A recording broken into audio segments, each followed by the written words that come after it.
Welcome back to the LEC for our post-game interview with winner Exakick. Thank you so much for joining me. Félicitations for taking down for taking down Heretics today. I want to talk about this series. It was really clean 2-0 from you guys, but the second game didn't go as expected, I think, in the early game because of the whole Jankos attention to the bot lane. Can you explain how it impacted the early game and the first 15 minutes of the game for you guys?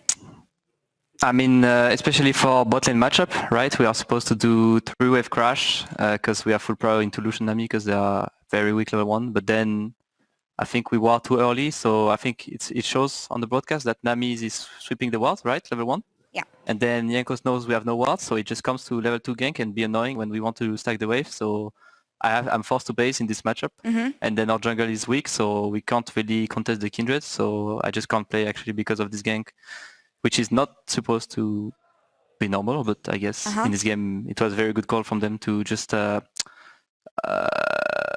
allow us to play on bot.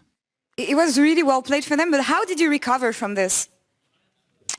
I mean, honestly, when I saw Gale force Lucian into me having like boots and 3 longsword, I was like, it's fucking lost.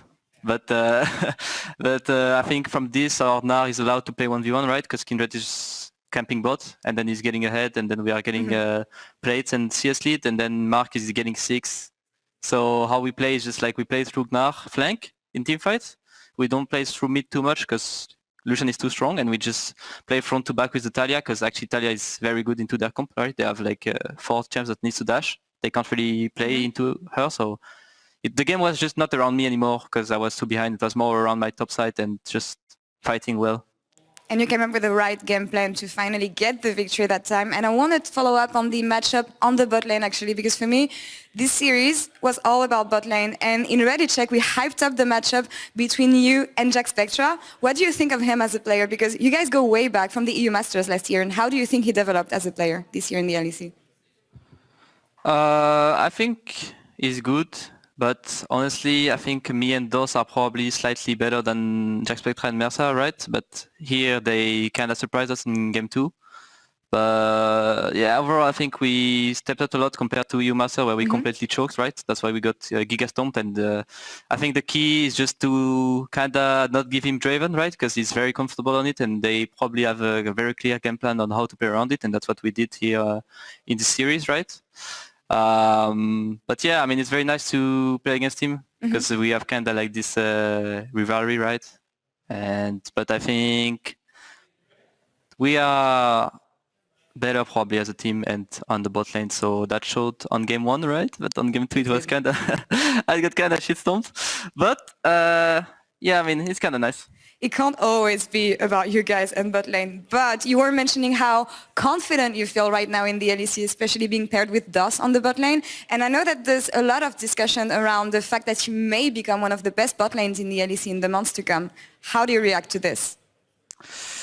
I think that's probably a cap. I think we need to still work a lot with us, especially on our confidence on stage, because probably in scrims we play very good, but sometimes we have troubles to replicate it in the officials, whereas there is like bot lanes like G2 that probably don't care if it's scrims or officials, right? So they just play very good.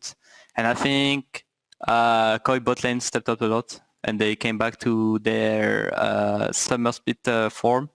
So I'd say that we are not too bad, but we are not too good either. We just need to keep working and stay disciplined and hope that the game 2 against Heretics never happen again, especially when the matchup is supposed to be that free.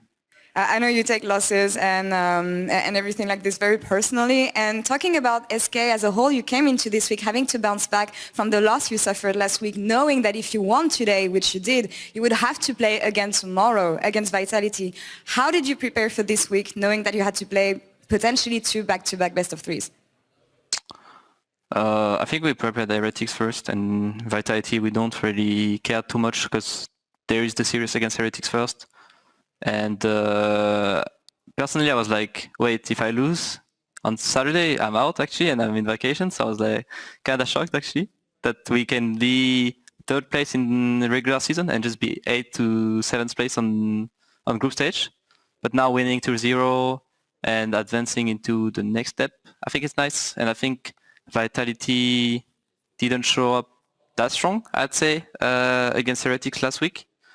but we didn't either against Koi, right? So I think it's just gonna be fun tomorrow to play against Neon.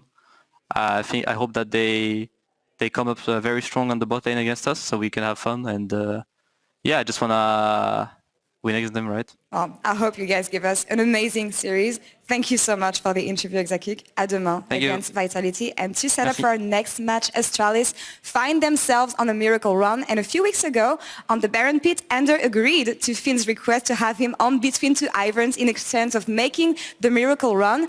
And to make good on our end of the bargain, Ender, over to you.